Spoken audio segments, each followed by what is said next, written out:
Laksmi Dewi dari bagian dermatovenerologi, saya dari bagian ilmu kesehatan anak, dan juga sudah hadir bersama kita Prof. Ito atau Prof. Jarirato Bari, di mana kita nanti akan kuliah integrasi ya dari 3 bagian dari Prof. Ito, saya dan juga Dr. Sinta. Manajemen topiknya sebenarnya tentang drug eruption ya.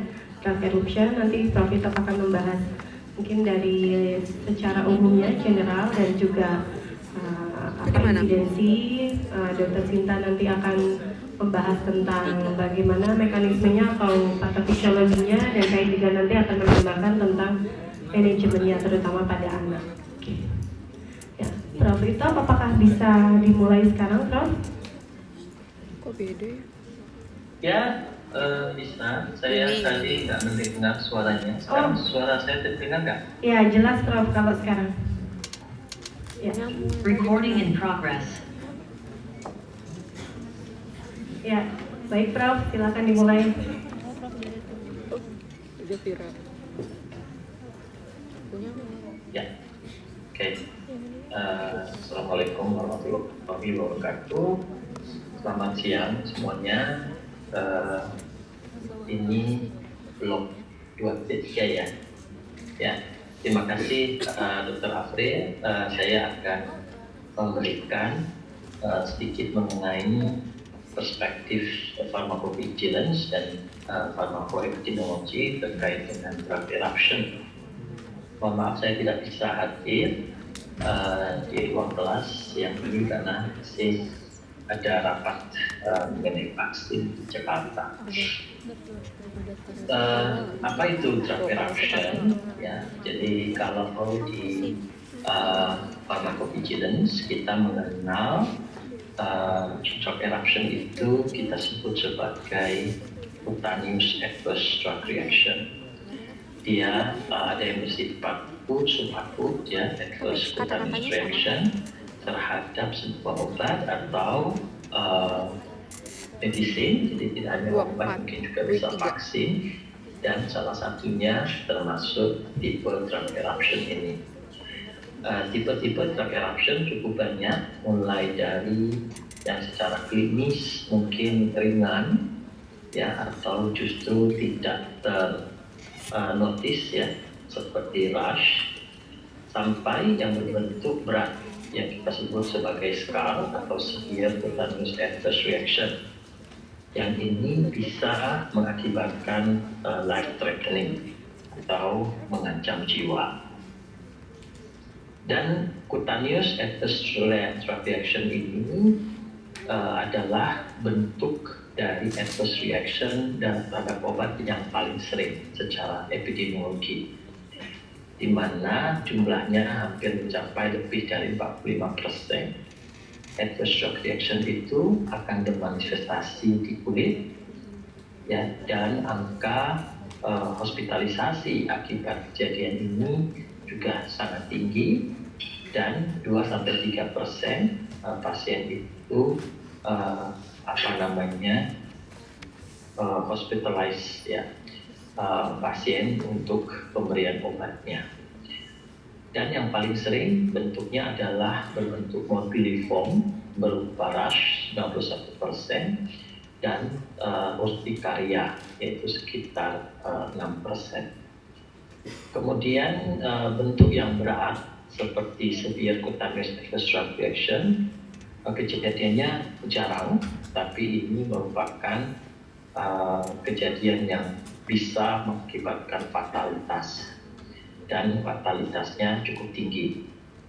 Sedangkan insidensi scar sendiri itu bisa bervariasi dari 1 sampai 1000 atau 1 dari 10.000, sangat tergantung dengan jenis obat yang mengeksposur.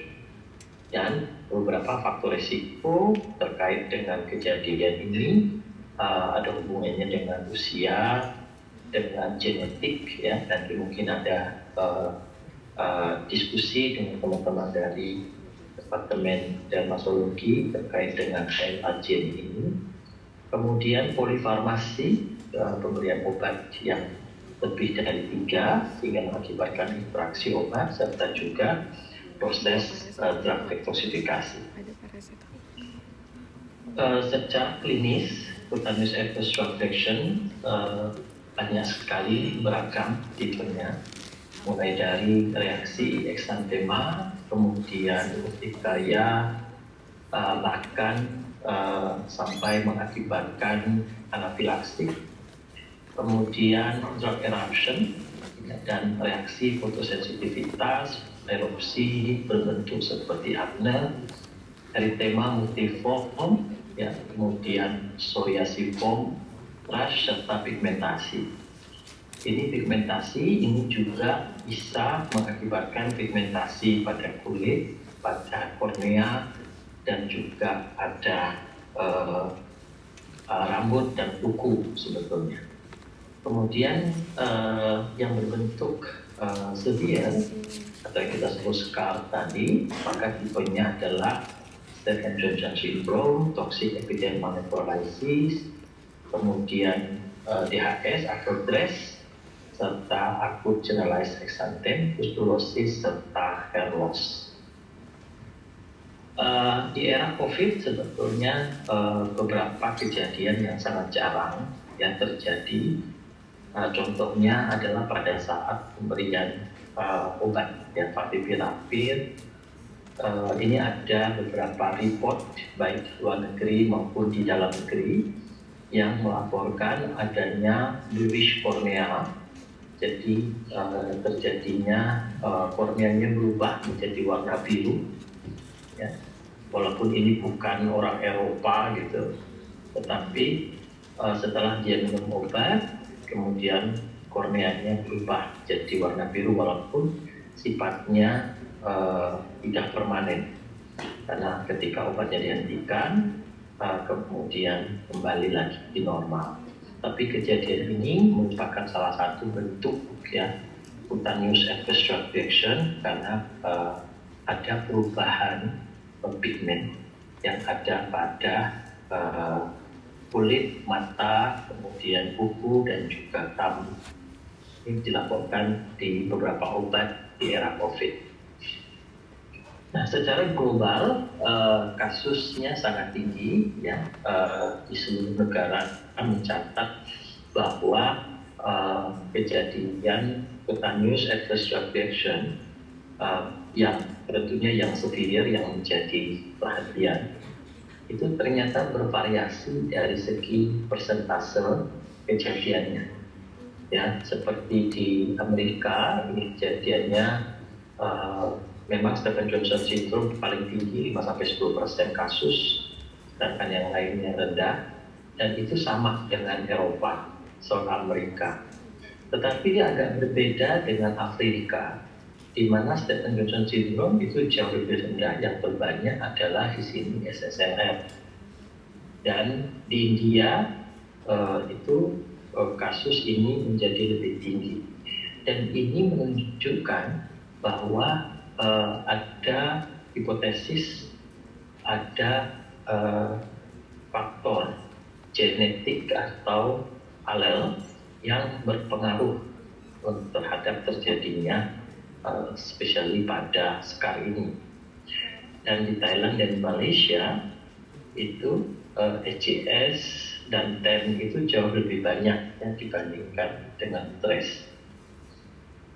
Kemudian kita lihat data dari pelaporan dari FDA, Food Drug Administration, yang Adverse Event Reporting System di US, di mana kita melihat dari tahun ke tahun terjadi peningkatan pelaporan kasus, terutama pada scar ini. Dan ini salah satu memang karena penggunaan obatnya yang makin banyak, jenis obat yang makin banyak, dan juga sistem pelaporan terhadap penyakit ini atau kejadian ini makin membaik. Nah, di Indonesia, di RDA sendiri, ya sekarang itu kalau kita lihat, memang Stevens-Johnson syndrome ini mencapai 23.000 kasus kejadiannya. Artinya penderitanya cukup banyak. Sedangkan drug reaction dengan eosinophilia dan systemic simptom itu tercatat nomor 2 dan diikuti dengan toxic epidermal necrosis atau TEN serta AGIT yaitu acute generalized exanthematous spulosis. Sedangkan yang berbentuk generalized bullous fixed eruption ini sangat jarang kejadian. Nah, bagaimana di Indonesia sekarang? Indonesia memang tidak banyak ya kalau kita lihat pertama karena pelaporan kita yang tidak bagus, kemudian yang kedua sistem pharmacovigilance kita memang baru sekitar 10 tahun terakhir yang membaik. Sehingga kalau kita lihat di sini bahwa pelaporan kita itu mulai terlihat sejak tahun 2001 ya, tetapi kemudian pelaporan ini cukup rendah ya ke setelahnya. Kemudian dari jenis yang dilaporkan ya, SCAR, Stevens-Johnson syndrome sama merupakan event atau kejadian terbanyak yang dilaporkan. Ya mungkin karena angka hospitalisasinya yang cukup tinggi dan juga diagnostiknya yang cukup mudah, sehingga Stevens-Johnson syndrome menjadi salah satu yang banyak dilaporkan di Indonesia.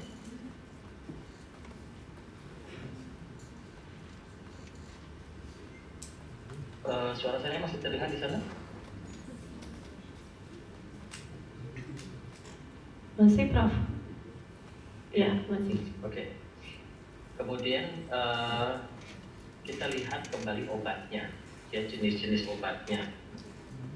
Dan ini cukup menarik karena banyak obat-obatan di sini. Sebetulnya satu jenis obat bisa mengakibatkan berbagai jenis reaksi, adverse drug reaction yang ada pada sekali. Kita lihat contohnya di sini, ya ada allopurinol. Di sini kita lihat di ECS dan TEN serta ada di DRES juga. Antikonvulsan juga sama. Dan hati-hati dengan penggunaan jenis-jenis NSAID karena pelaporan Stevens-Johnson syndrome, TEN, ya, serta beberapa jenis SCAR yang lain itu juga berhubungan dengan pemberian non-steroid anti-inflammatory drug. Kemudian ada berbagai jenis antibiotik, ya, seperti sulfonamid, antituberculosis agent, ya, kemudian jenis vancomycin, tetracycline dan sebagainya. Ini juga menjadi obat yang paling banyak dilaporkan.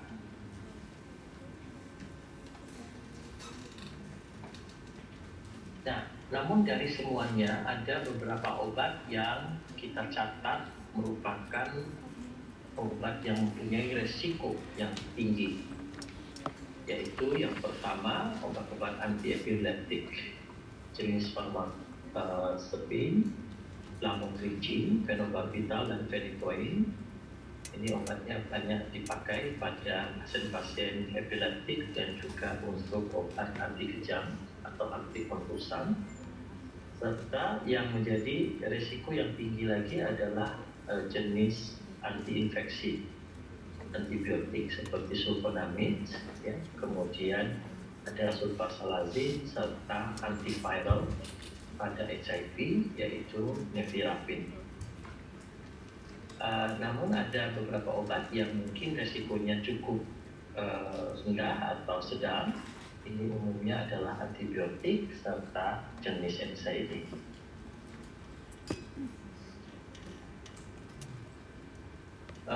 Pelaporan dari FDA menunjukkan sebetulnya hal yang sama. Ya.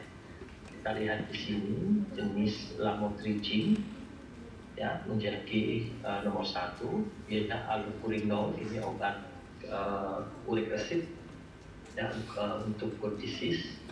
Antibiotik di sini sulfonamid, sulfamethoxazole, primethoprim, antikonvulsan atau antiepilepsik carbamazepine, yang phenytoin, dan surprisingly bahwa paracetamol itu masuk menjadi 10 besar penyakit yang dilaporkan di Amerika yang berasosiasi dengan kejadian SCAR ini. Sedangkan di Indonesia tidak beda, cuma kita tidak banyak memang yang dilaporkan.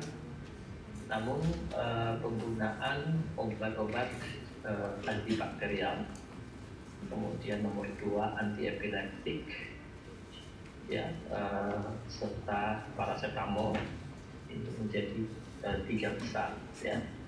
Namun banyak obat-obat lain yang dilaporkan juga berhubungan dengan kejadian sekali. Antibakterial jenis cephalosporin, fluoroquinolone, sulfametosasol, serta antiepileptik sama, yaitu carbamazepine, phenytoin, serta jenis gabapentin. Kemudian mekanisme ya terjadinya drug-induced reaction ini secara farmakologi, dan yang pertama karena mekanisme imunologi, dan tentunya kadang kita tidak bisa memprediksi kejadian ini sampai kemudian kita menemukan pasien mengalami SCAR tersebut. Hal ini disebabkan karena adanya IgE dependent drug reaction, kemudian sitotoksik, adanya kompleks imun ya, yang berhubungan dengan drug reaction, serta adanya reaksi sel. Namun ada juga yang bersifat non-imunologik yang sebetulnya tadi kita bisa memprediksi kejadian ini, ya, karena satu memang ada hubungannya sebagai side effect dari obat tersebut, jadi seperti anti-epileptik dan juga albuminol sebetulnya sudah masuk menjadi bagian dari side effect yang sering beberapa kali ditemukan pada pemberian obat tersebut, termasuk jika penggunaannya melebihi dosis yang standar atau akibat dari interaksi antar obat serta adanya perubahan metabolisme pada pasien. Namun ada juga yang kita tidak tahu penyebabnya, ya, karena secara mekanisme imunologi tidak terlihat dan secara non imunologi sebetulnya juga tidak. Ini kita sebut sebagai idiosinkratik. Namun tetap bisa atau dihipotesiskan berhubungan dengan mekanisme imunologi. Ya.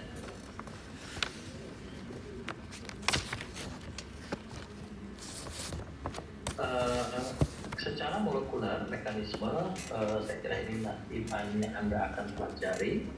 Jadi tadi kita berbicara tentang imunologi, ya, maka di sini mekanisme severe cutaneous adverse reaction atau SCAR yang berhubungan dengan proses imunologi. Tentunya yang pertama adanya obat itu atau yang kita minum tadi itu dikenali sebagai antigen oleh tubuh.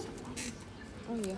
Kemudian berikutnya akibat dari adanya polimorfisme genetik, yaitu pada HLA atau pada enzim yang memetabolisme obat.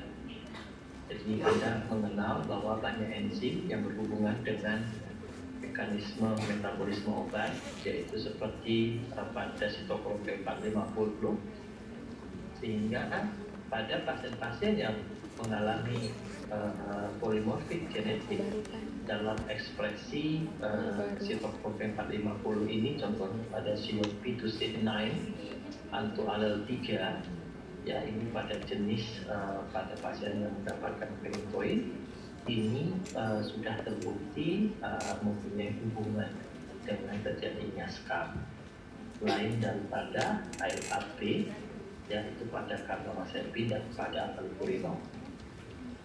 Yang berikutnya adalah juga terjadinya mekanisme imun dan sel death. Ya.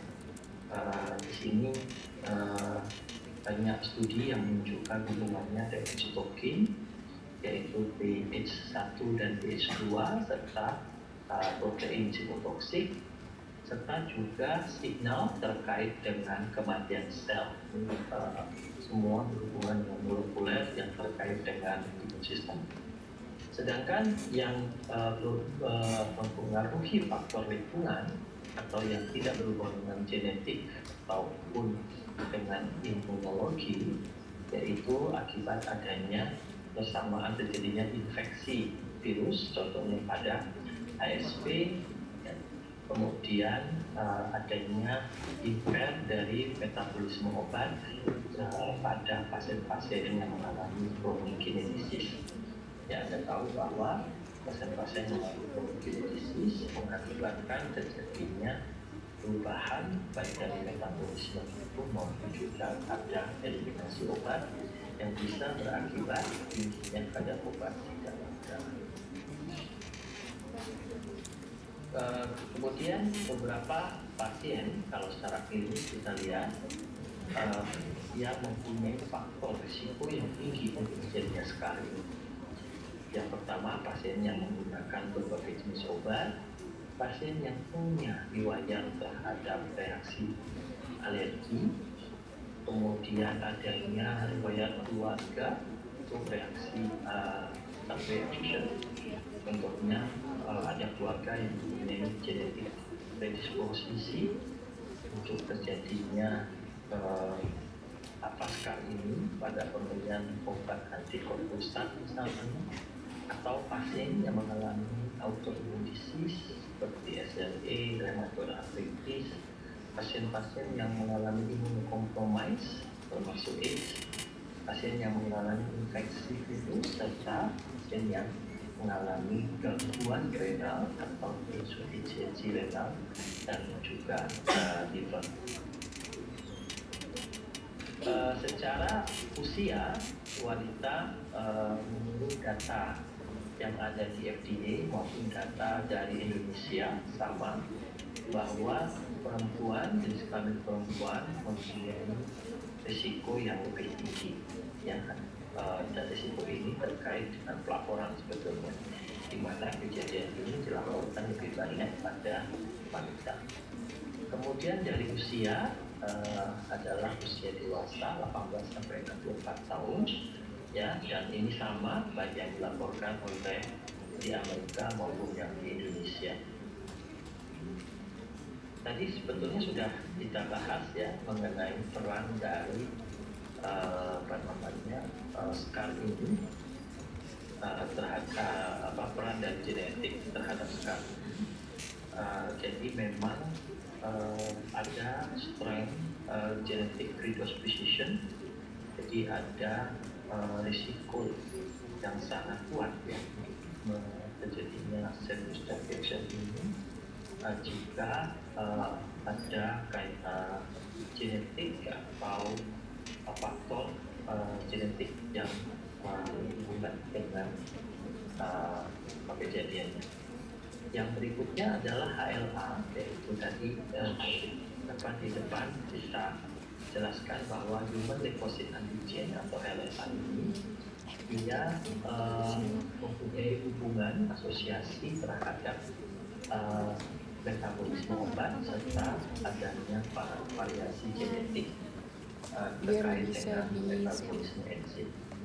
Dan hal itu bisa diukur atau terlihat dengan adanya family history, sehingga sering kalau ada pasien dengan kejadian sekarang ini ada faktor atau ada anamnesis yang perlu dilakukan, yaitu dengan mencari tahu apakah hal ini pernah terjadi sebelumnya di keluarga.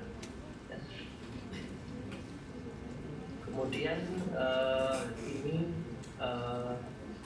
beberapa hasil studi ya yang menunjukkan hubungan antara human leukocyte antigen allele tadi dengan scar dengan berbagai jenis obat. Ya ini Anda perlu tahu walaupun mungkin di klinis jarang kita periksa HLA ini biasanya berhubungan dengan riset, tapi sampai sekarang kita sebetulnya di klinis belum semua. Kalau kita memberikan obat maka pasien harus di-screening terlebih dahulu untuk mengetahui apakah dia mempunyai predisposisi faktor HLA alergi untuk terjadinya scar. Tapi kita tahu ya seperti HLA alergi yaitu pada pasien yang mendapatkan abakafir maka dengan obat antivirus termasuk HIV ya allopurinol serta carbamazepin serta dapsone obat Lespra ya, kemudian fluvoxacin juga dan juga jenis antithyroid drugs ini kita lihat ya bahwa potentialnya cukup tinggi ya sehingga ada studi di sini menunjukkan bahwa kalau dia positif maka berapa besar kemudian risiko itu, kemudian seberapa besar pasien yang harus di-screening untuk mencegah satu orang terhindar terjadinya scar, yaitu disebut number needed to prevent. Kemudian data yang lain menunjukkan ya kalau kita melakukan screening ini ternyata cost efektif karena dampak dari HCS ini cukup besar, dampak dari scar ini karena cukup tinggi ya baik pada fatalitas maupun pada mobilitas. Hingga kalau sebetulnya kita melakukan screening, contohnya pada pasien yang menggunakan allopurinol, kita screening terlebih dahulu HLA-B tadi, apakah dia polimorfis atau tidak, maka kita bisa mengurangi dosis, kita bisa menggunakan obat lain dan sehingga pasien terhindar dari terjadinya scar. Dan ini cost efektif, artinya pemberian screening itu mempunyai good value for money dan artinya lebih baik dilakukan screening karena akan mengurangi biaya terhadap mobilitas dan sebagainya. Ya, kemudian banyak kayak detektifnya gitu, jadi kayak macam mengapa hal itu menjadi cost effective ini sebetulnya kaitannya dengan outcome ya dari scar itu sendiri. Jadi kita lihat di sini bahwa angka kematian ya dari tahun ke tahun itu meningkat, angka hospitalisasinya sangat tinggi dan juga kejadiannya life-threatening dan efek yang ditimbulkan atau komplikasi serta reaksi sisa dari scar ini itu menimbulkan dampak yang jangka panjang. Sehingga mengapa ketika kita mampu mencegah terjadinya scar ini melalui proses screening tadi itu bisa lebih cost effective. Komplikasi yang terjadi ini sudah banyak dilihat. Ini adalah di Regiscar, sebuah registry scar study, angka fatality rate untuk HCS dan TEN itu mencapai 23% pada minggu ke-6 setelah pasien menderita penyakit tersebut dan 34% dalam 1 tahun itu berhubungan dengan berkorelasi dengan komorbiditi lainnya yang langsung diderita akibat kejadian tersebut. Kemudian survival rate pasien ini ya sangat tinggi sehingga dan ada sequel atau tadi gejala sisa yang terjadi baik pada mata, skin dan sebagainya. Kemudian kalau kita berbicara mengenai illness score, illness score, maka diketahui dengan skor 3 sampai 6 dan delay dari referral itu merupakan faktor yang menjadi prediktor untuk terjadinya fatalitas. Kemudian akut SJS bisa mengakibatkan terjadinya sepsis, dan sepsis ini yang kemudian mengakibatkan mortalitas dan fatalitas. Angka material infeksi pada SCAR itu mencapai 91,7%, serta sepsis mencapai 42%. Dengan jenis-jenis patogen yang menginfeksi umumnya adalah patogen-patogen yang mempunyai resisten terhadap antibiotik. Contoh MRSA, Pseudomonas, Candida, dan Acinetobacter. Dan angka kejadian antibiotik yang resisten terhadap secondary infection dari SJS dan ini yang mempunyai peran cukup tinggi di dalam fatalitas pasien dengan SCAR. Nah, tadi kita bicara Scorton. Ini Scorton itu adalah sebuah scoring system yang nanti mungkin akan jelaskan lebih lanjut untuk menilai severity dari toxic capital mononucleosis dengan dilihat dari usia, kemudian body surface-nya, takikardi, urea, glukos, serta bikarbonat yang ada.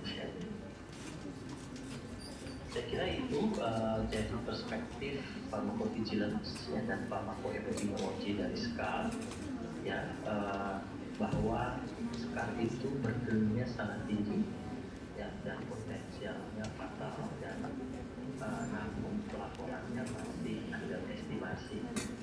Nah, banyak sekali tidak dilaporkan dan kita tidak punya data kejadian lebih jelas. Kemudian dengar suaranya.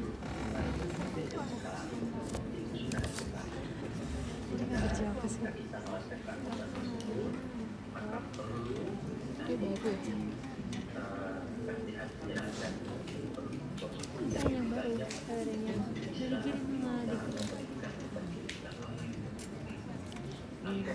yang terpakai itu yang di grup.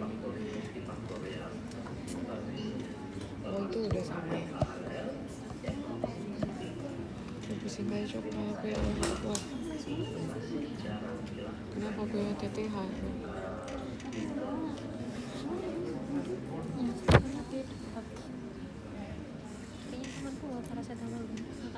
Nggak usah, it's okay. Nanti aku resisten. Emang paracetamol antibiotik? Oh, ini baru. Ya tahu sih sama kamu. Try. Dadah.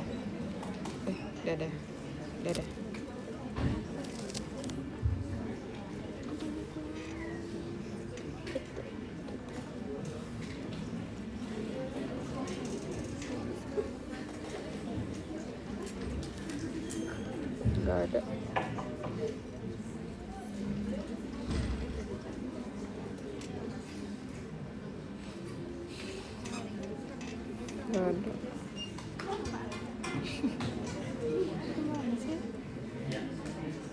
Kamu gimana sih ngasihnya?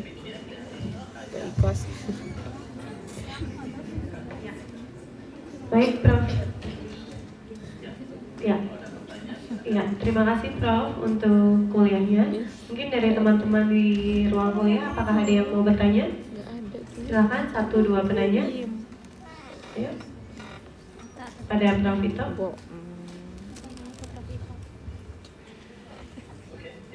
Tidak ada, Prof. Oke, kalau tidak ada, nanti kalau tanya silakan di WA saya dan nanti untuk poin-poinnya saya akan Tuh kan masuk. Terima kasih. Mohon maaf saya harus undur diri karena ada flight berikutnya.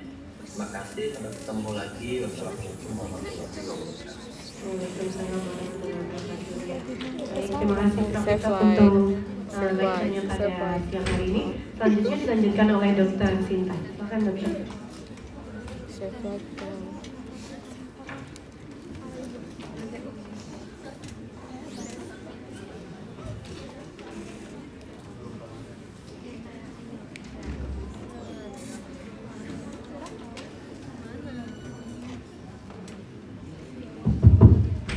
Selamat sore. Assalamualaikum warahmatullahi wabarakatuh.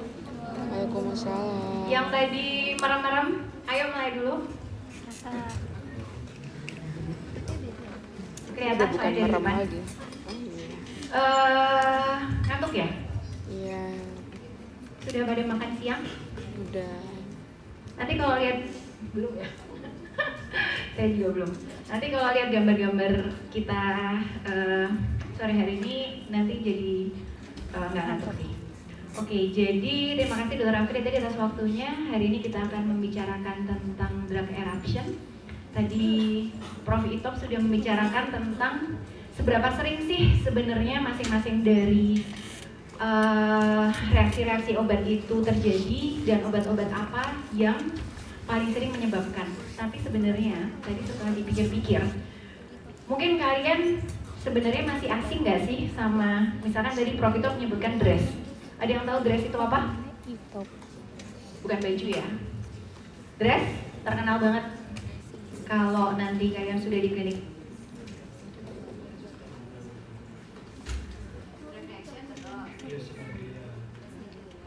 S-nya sistemik, S1 Systemic symptom. Oke, bagus. Kalau SJS apa panjangnya? Gampang ya. Kalau AGEP udah nyatet tadi. Oke, jadi lumayan. Jadi mungkin harusnya tadi kita overview dulu apa aja. Bentar, sorry.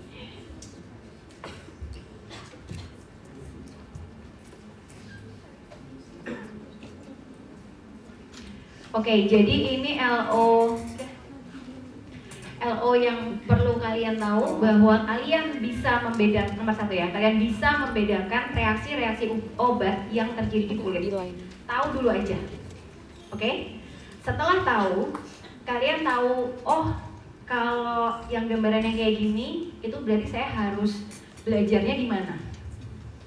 Pertama, jadi identifikasi dulu.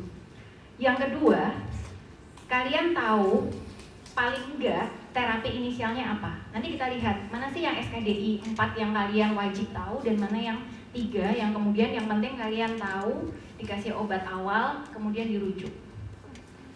Dan yang terakhir ini yang khusus untuk SJS. Karena ini yang tersering di antara yang severe ya, itu kalian harus bisa memberi initial terapi pada kegawatan. Oke, jadi pahami ini dulu. Oke, ini outline. Nah, apa sih sebenarnya yang dimaksud dengan adverse drug reaction? Ada yang mau? Udah ada tulisannya. Oke, jadi adverse drug reaction adalah sebuah reaksi yang muncul di tubuh pasien pada saat mengkonsumsi obat yang seharusnya aman. Jadi di sini efek-efek yang muncul adalah yang noxious, berbahaya, tidak kita inginkan, bukan menjadi tujuan utama kita. Dan obat itu dikonsumsi harusnya dalam dosis yang aman.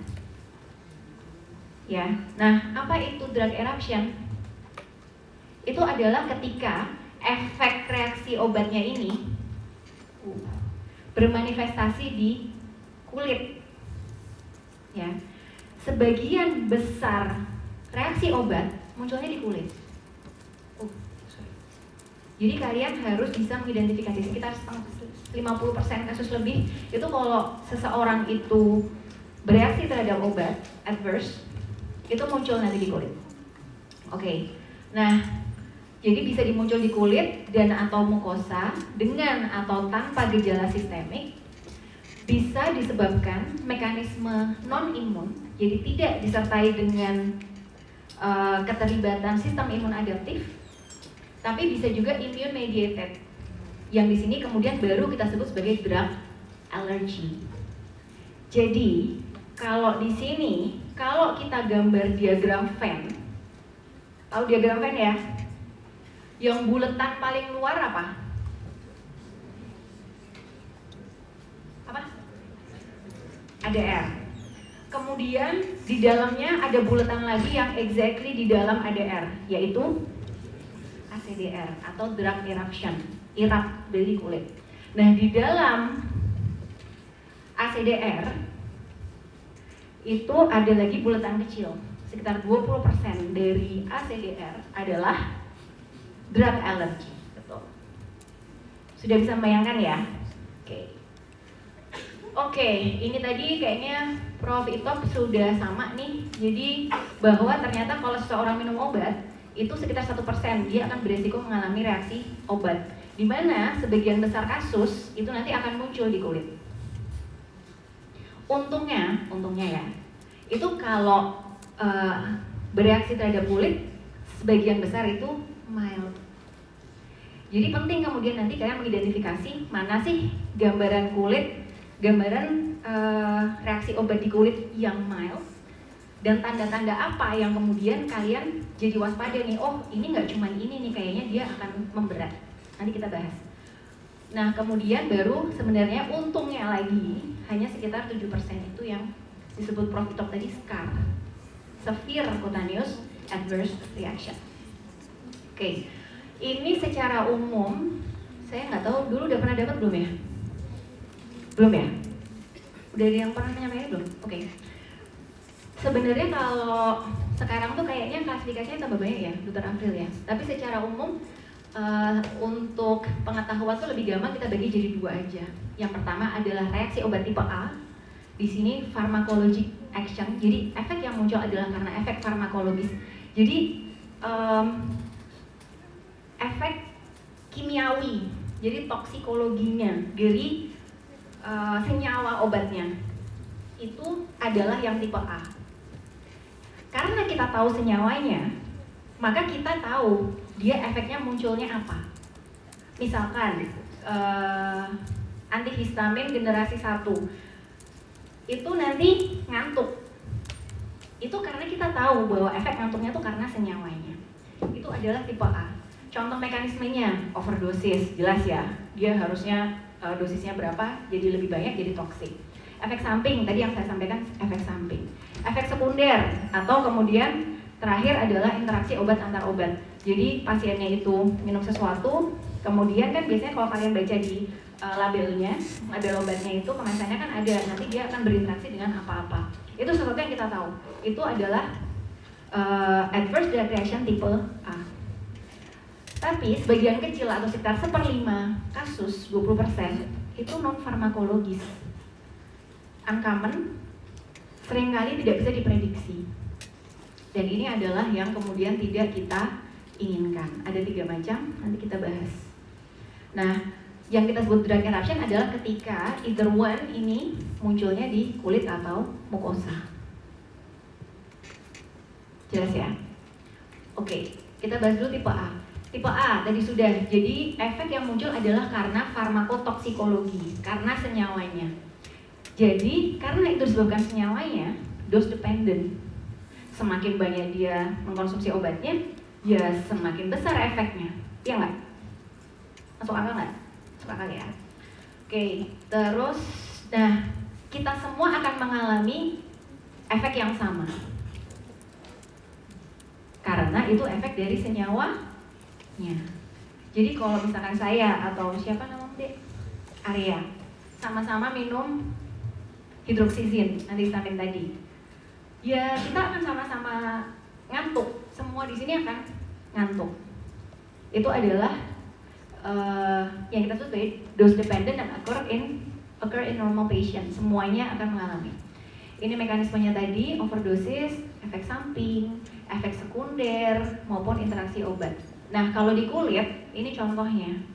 Misalkan mulut kering. Itu kita tahu bahwa obat atropin itu menyebabkan dry mouth atau xerostomia. Atau adanya purpura akibat minum aspirin. Aspirin kan mengganggu pembentukan koagulasi darah ya. Jadi akan muncul purpura, itu sesuatu yang kemudian bisa kita prediksi akan terjadi, terutama kalau dosisnya tinggi. Nah, yang berikutnya yang tadi 20-25% itu adalah tipe B. Tidak berkaitan dengan sifat farmakologis dari obat itu. Bisa non imun, bisa imun, dan biasanya dose independen. Kadang apalagi kalau yang kaitannya drug alergi yang imunitas, itu kita minum sedikit aja udah muncul, nanti kita lihat efek-efeknya. Oke, bisa idiosinkratik. Kalau ini kaitannya memang pada individu itu, mungkin ada defek pembentukan enzim yang untuk metabolisme obat itu, jadi idiosinkratik. Bisa juga immune mediated, ini yang nanti kita bahas banyak. Jadi dia kaitannya dengan adanya hipersensitivitas. Nah, yang terakhir pseudoalergi. Ini non imun, jadi dia obatnya itu langsung memacu pelepasan dari mediator sel mas. Mediator sel mas itu apa sih? Histamin. Jadi dia nggak lewat IgE dan sebagainya, obatnya langsung berikatan menyebabkan pelepasan mediator dari sel mas. Ini yang nanti akan banyak kita bicarakan karena sebagian besar reaksi obat yang terjadi di kulit itu imun mediated. Oke. Ini tadi udah. Jadi sebagian kecil dari tipe B adalah drug alergi. Ciri-cirinya adalah hanya terjadi pada populasi kecil. Ya, untungnya. Kemudian ada namanya latent period. Jadi orang nggak mungkin kalau itu adalah sebuah drug alergi, baru minum sekali itu langsung muncul gejala tuh nggak mungkin. Ingat kuliah tentang imun adaptif? Itu sama saya nggak ya? Nggak ya. Jadi bahwa ada konsep cell T memory, ya kan? Di sini tuh seperti itu. Jadi pada orang-orang yang dia ada bakat hipersensitif, obat itu harusnya tidak dianggap sebagai alergen atau tidak antigenik. Tapi kemudian karena ada bakat tertentu tadi, misalkan HLA itu adalah T-cell reseptor ya. Intinya dia jadi mengenali obat itu sebagai sesuatu yang antigenik. Sehingga terproduksilah sel T memory, misalkan kayak tadi terhadap karbamazepin. Harusnya kalau orang biasa kayak kita misalkan minum karbamazepin ya udah obatnya bekerja, ketika obatnya hilang sudah efeknya. Tapi pada orang-orang yang hipersensitivitas, pada periode sensitisasi karbamazepin kan dikonsumsi. Tapi terbentuklah sel T memory untuk karena berespon terhadap si karbamazepin, menganggap karbamazepin ini antigenik. Nah, ketika dia sudah selesai periode sensitisasi, oke, mungkin waktu awal dia nggak masalah, 3 hari gitu misalkan, atau 4 hari awal nggak apa-apa. Tapi sel T memory ini kemudian sudah terproduksi. Ketika dia mengkonsumsi lagi karbamazepin, sel T memory ini menganggap, itu adalah lawanku. Sel T memory kemudian aktif lagi menyerang karbamazepin tadi. Karbamazepinnya padahal sudah terdistribusi sistemik.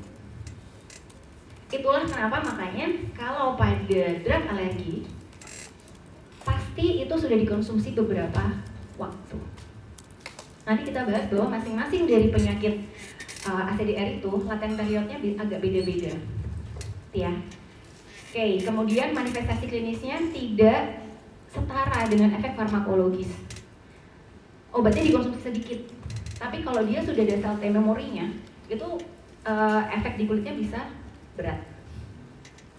Kemudian, nah ini, ketika obatnya di stop ya langsung sembuh kalau ringan.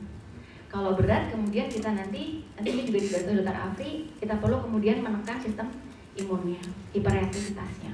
Kemudian gejala muncul ketika paparan selanjutnya, masuk akal ya.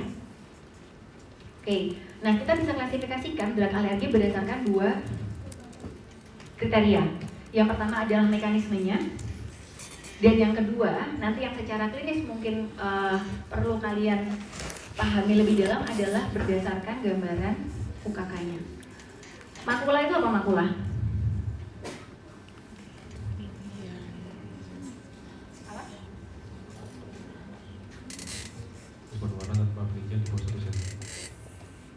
Soalnya kita ada kan banyak membicarakan ini. Jadi harus tahu makula adalah wujud kelainan kulit primer berupa perubahan warna saja.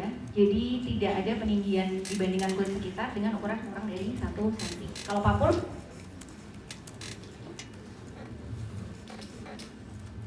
ya, jadi meninggi. Jadi ada peninggian dibandingkan kulit sekitar, ukuran kurang dari 1 cm dan isinya adalah jaringan. Jadi kalau kalian nanti melihat ada pasien habis minum obat seminggu, terus ini kok ada bercak-bercak merah sama bintil-bintil merah ya, kalian akan berpikir, oh apakah ini adalah sebuah ACDR dengan morfologi makulopapuler? Gitu ya. Kalau Will apa? Ortika. Ortika itu apa? Edemodermis.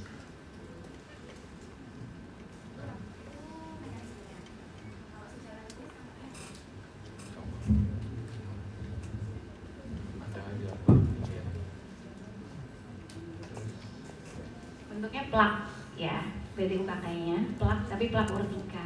Plak itu berarti meninggi dari sekitar, ukurannya diameter lebih dari 1 cm dan plateu. Biasanya bagian tengahnya kemudian lebih pucat karena cairannya numpuk di tengah edem. Kalau blister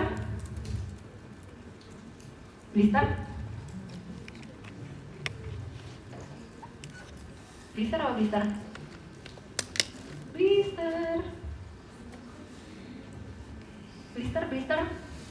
Blister itu apa?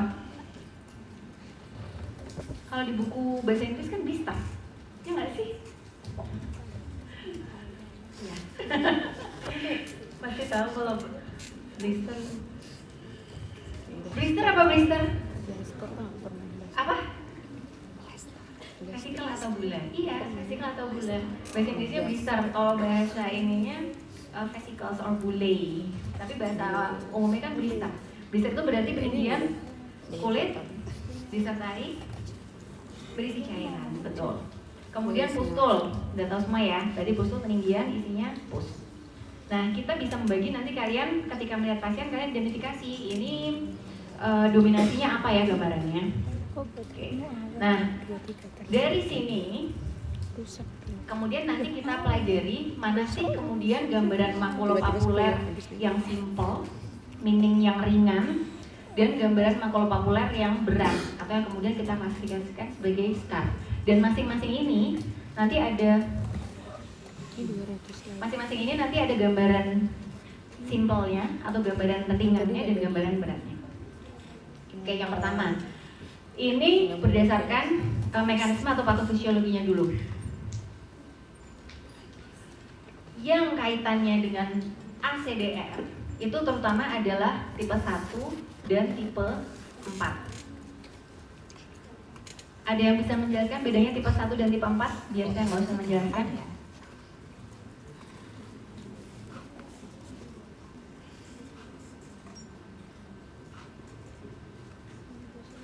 Apa bedanya? Mekanismenya apa kalau tipe 1? Oke, IgE-nya ngapain? IgE akan mensintetisasi sel emas sehingga kalau misalnya ada antigen yang berkaitan sama IgE itu lagi yang ada di permukaan sel emas akan mengalir melalui granulosit. Kok bisa terbentuk IgE?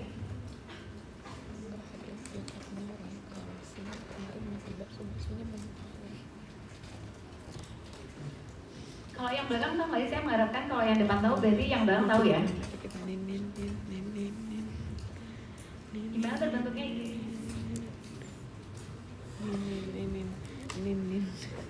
Oke, jadi harusnya kalau kita yang tidak alergi, kita nggak akan produksi IgE terhadap bahan tersebut. Misalkan kita lagi ngomongin karya ya, misalkan amoksisilin. Nah, kalau pada yang tidak hipersensitif, saya tidak akan produksi IgE terhadap amoksisilin. Karena tidak ada tadi proses sensitisasi. Tapi kalau pada yang alergi terhadap amoksisilin, maka ada, betul, tadi siapa namamu?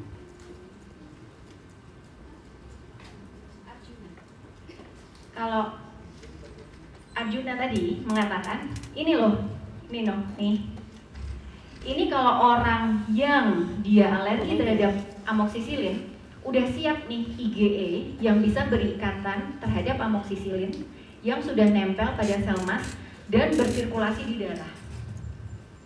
Ini sudah arm, sudah ready. Jadi kalau obatnya masuk lagi, dia tinggal langsung nempel nih di sini. Nempel, kemudian langsung sel masnya aktif mengeluarkan granul-granul, utamanya histamin. Nah, histamin apa sih efeknya? Apa? Vasodilatasi. Berarti kalau di kulit munculnya sebagai kemerahan. Terus apa lagi? Apa lagi? Apa efek histamin? Ayo yang sini biar nggak ngantuk. Tadi sudah yang sana vasodilatasi. Histamin apa lagi efeknya? Yang bikin bentol apa? Yang bikin bentol apa? Ini kan bentol nih. Bahasa awamnya urtika itu bentol. Yang bikin bentol apa? Kalau tadi vasodilatasi kan baru merah. Ya, peningkatan permeabilitas. Jadi cairannya keluar dari pembuluh darah ke dermis.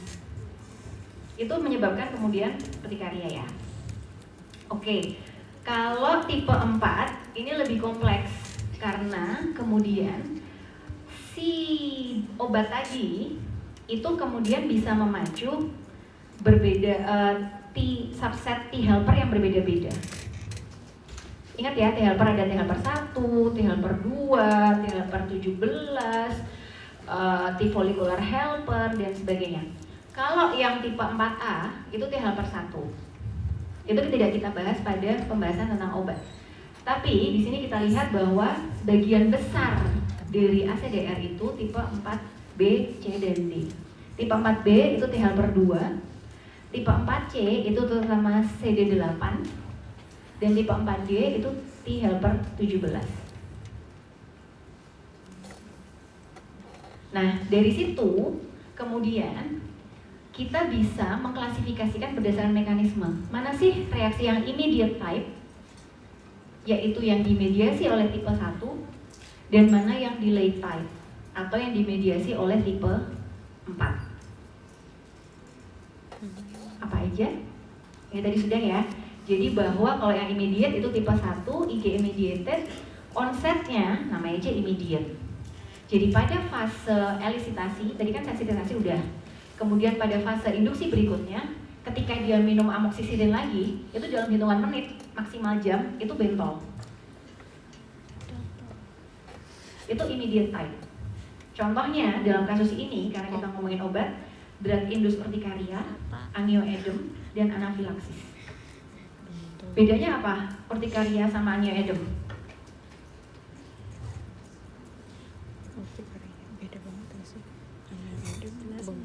Tadi urtikaria itu edem di dermis. Kalau angioedem? Edemnya di pembuluh darah. Angioedem apa? Edem di pembuluh darah Nadia Islam Madinah. Angio dan edem. Edem di pembuluh darah. Sama, dia disebabkan karena permeabilitas yang meningkat, tapi lokasinya lebih dalam. Jadi dermis bawah sampai subkutis. Kalau anafilaksis itu yang kemudian sudah generalized. Histaminnya itu kemudian melepaskan medorit semua, nggak cuma histamin, dengan prostaglandin, leukotrien. Itu kemudian secara sistemik dia bekerja sehingga tidak hanya terpusat di kulit saja. Berarti bayangkan kalau seluruh tubuh jadinya namanya shock anafilaksis. Oke, ini yang delay type. Nah, di sini kita lihat bahwa onsetnya lebih lama. Ini contoh-contohnya. Nanti kita bahas. Oke, nah ini yang penting. Kalau kalian ketemu pasien yang dicurigai dengan kalian curigai sebagai alergi obat, yang pertama dilakukan adalah lihat UKK yang dominan. Apakah eksantematosa? Eksantematosa itu makulopapuler atau morbilliformis, sama itu nama lainnya. Jadi pasiennya apa sih ini yang di kulit papul-papul eritem banyak gitu? Oh itu berarti eksantematos. Patternnya kayak gini gambarnya. Atau urtikarial, atau blister, atau pustul. Dari situ kemudian kan sudah tahu nih, oh oke, ini morfologinya pustuler nih. Terus dilihat, ada nggak sih gejala sistemik? Kalau sudah ada gejala sistemik, maka kemungkinan besar gambaran morfologi tadi itu sudah yang tipe kompleks atau tipe berat. Misalkan di sini eksantematos sudah crash. Kalau kemudian disertai dengan demam, wajahnya edem, mungkin ada gangguan fungsi hati, oh itu ke arah DRESS. Tapi nanti gambaran morfologinya akan sama, makulopapuler. Kemudian urtikaria, kalau dia dengan demam tinggi itu, oh kemungkinan dia serum sickness light. Kalau dia blister, kalau ini kan satu ya, ini yang kita sebut fixed drug eruption. Tapi kalau dia kemudian blisternya banyak, demam, pasiennya tampak lemah, kesakitan, oh itu ke arah SJS10. Atau kalau misalkan yang pustuler, acneiform itu biasanya karena metilprednisolon gitu, misalkan yang hanya terpusat di wajah, dada atas sedikit. Tapi kalau kemudian dia dengan gejala sistemik, kita sebut sebagai AGERD. Oke, gampang ya. Nah ini yang penting, karena sebenarnya kalau dari SKDI kalian, yang harus bisa itu urtikaria akut dan anafilaksis. Yang merah ini yang scar. Kemudian yang 3B yang kalian bisa memanage awal kemudian merujuk itu yang exanthematos drug eruption, fixed drug eruption, angioedem, SJS10. Ada 2 yang saya nggak tahu kenapa tidak masuk dalam SKDI. Tapi ini kalian harus tahu, DRESS dan AGERD. Kalau menurut saya sih ini masuk di 3 karena cukup complicated, ya. Oke. Ini penelitian di sini. Jadi kalau dilihat untungnya sama seperti di literatur bahwa sebagian besar itu sebenarnya makulopapuler aja. Ya. Kemudian yang berat itu terutama SJS dan DRESS, sekitar 1/4 kasus. Tuh. Oke, dan ini sebab-sebab yang ada di kita yang paling sering. Ini tadi kayaknya udah ya dari Prof. Itop, ini sebab-sebabnya, kemudian gejalanya bisa gatal, bisa nyeri, bisa rasa panas. Nanti kita bahas satu-satu. Nah ini tadi yang saya bilang, kalau kalian menemukan pasien yang curiga erupsi obat, lihat gambaran morfologinya. Apakah exanthematos, urtikarial, blistering, atau pustuler. Kalau ada, maka dia adalah tipe yang severe. Gampang nggak sih? Gampang ya? Jelas kok. Yang penting kalian bisa identifikasi UKK-nya. Nah, ini untuk approach to diagnosis. Sebenarnya kalau itu erupsi obat, nggak banyak yang bisa kita lakukan pada fase akut. Karena kita mau trial pun obat mana itu juga nggak bisa. Jadi kita harus menunggu sampai lesi kulitnya hilang, kemudian kita tes obat mana sih gitu. Kalau yang tipe 1 atau yang immediate, maka kita lakukan uji tusuk. Yang ketukar ya. Kalau yang tipe 1 adalah yang uji tusuk, gambarnya kayak gini. Jadi alergennya kita tetes di masing-masing ini, terus kita prick pakai kayak jarum kecil gitu. Nanti kita lihat 15-20 menit mana sih yang kemudian membentuk wheel. Itu berarti positif. Kalau dia delay type itu yang patch test, uji tempel di punggung. Gold standarnya sebenarnya drug provocation. Jadi dicobakan obatnya ke pasien. Kalau jelas kemudian muncul kan berarti jelas karena obat itu kan. Cuman kalau dia scar nggak boleh kita lakukan. Jadi memang ketika pada pasien-pasien yang severe itu jadi challenge untuk kita mendiagnosis. Lain-lainnya tambahan aja, biopsi kulit, cek darah dan sebagainya. Prinsip manajemennya Stop obatnya yang kita curigai. Semua yang kita curigai. Karena kita nggak tahu yang mana. Nggak ada gunanya kalau misalnya diobati, tapi obat-obat yang kalian curigai masih diberikan. Mau diberikan kortikosteroid tinggi apapun, yang mesti muncul gejalanya. Oke, discontinue non-essential. Masuk akal ya. Karena nanti jangan-jangan bisa di salah satu obat ini. Kemudian kalau berat harus mondok, lain-lainnya simptomatis dan suportif. Topikalnya sebenarnya tergantung dari gambaran kulitnya. Misalkan kalau dia hanya makulopapuler saja kan kering nih. Kalau kering ya udah cukup dengan misalkan kita beri soothing aja untuk menghilangkan gatal, misalkan dengan calamine lotion. Atau kalau dia tanpa serotik ya udah kita kasih oleum kokos atau emollient.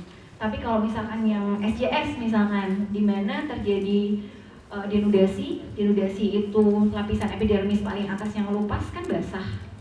Atau mungkin bula. Nah, seperti itu kita kompres dulu.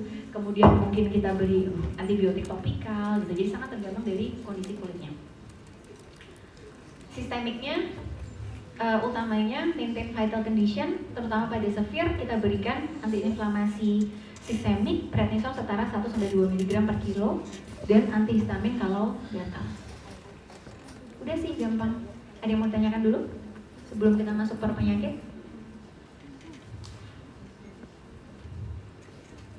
Sudah? Sebenarnya nggak usah saya lanjutin, kayaknya ini udah tahu sih.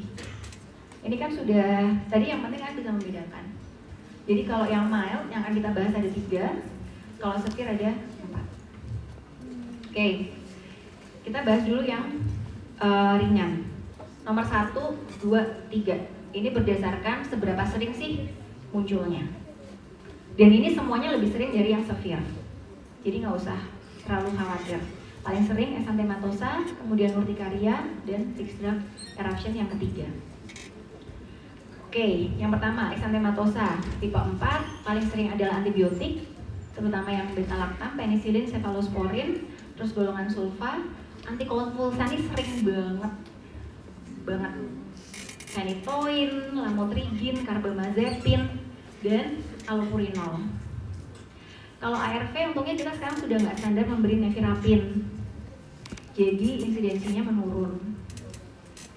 Nah ini latensi. Jadi periode antara pasien itu mulai mengkonsumsi obat pertama kali sampai muncul gejala, kalau yang makulopapuler itu sekitar 1-3 minggu. Ya, jadi pasien itu mungkin minum obat apa ya, misalkan amoxnya 2 minggu yang lalu gitu, oh mungkin nih. Tapi kalau saya baru minum amox kemarin, mungkin nggak? Kenapa? Karena tertulis gitu ya. Karena kan belum fase sensitisasi. Jadi kan butuh waktu untuk sistem imun adaptif itu mulai bekerja dan memproduksi sel T memori terhadap amoxicillin. Jadi kalau berdasarkan literatur, at least 4 hari. Jadi jangan salah, kadang-kadang ada obat-obatnya yang diminum beberapa hari sebelumnya. Jadi 1-3 hari itu less likely, sangat-sangat less likely gitu. Untuk itu yang menjadi penyebab erupsi obatnya. Ini udah biasanya gatal, difus, makulopapul. Dia mulainya biasanya di badan. Dan tidak ada keterlibatan mukosa. Nah, kalau kemudian tadi saya sampaikan ketemu gejala sistemiknya, dan ini bisa progresi. Mungkin awalnya belum ada gangguan fungsi heparnya, tapi kok pasiennya kelihatan tambah lama, tambah KU-nya nggak baik ya, gitu. Atau kok jadi tambah edem.